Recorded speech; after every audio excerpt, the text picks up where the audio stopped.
ఉండాలి అనేది దేవుడు కోరుకోలేదు. దేవుడు నిత్యం పూజలు కోరుకుంది తప్ప జ్యోతిరావు పూలే కానీ, సావిత్రిమాత కానీ, అంబేద్కర్ గారు కానీ, జగజీవన్ రావు గారు కానీ, మన కోసం వాళ్ళు, కాళీశ్రామ్ గారు కానీ, ఇట్లా చాలామంది మన కోసం వాళ్ళు ప్రాణాలు వదిలి పోయినరు. వాళ్ళ జీవితాలు లేవు, అసలు వాళ్ళ కుటుంబాలు కూడా లేవు.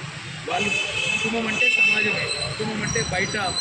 జ్యోతిరావు అయితే బీసీ వరకు అంతా ఎస్సీలం, జ్యోతిరావు అయితే బీసీ వరకు నుంచి వచ్చింది. ఆయన ఈ సేవ చేస్తే అలాగే ఇంటికి వచ్చింది.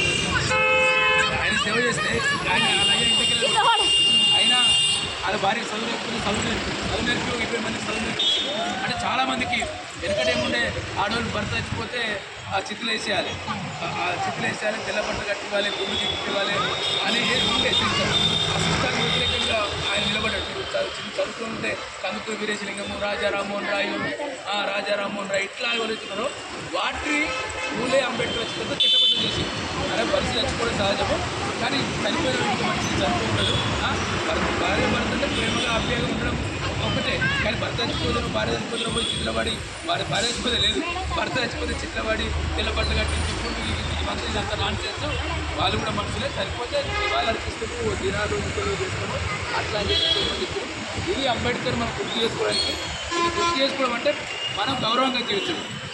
రేపొద్దున మామూలుగా ఉన్న మహిళలు రేపొద్దున నాయకులు ఎదగాలి. ఇక్కడ కార్పొరేటర్లు, ఎమ్మెల్యే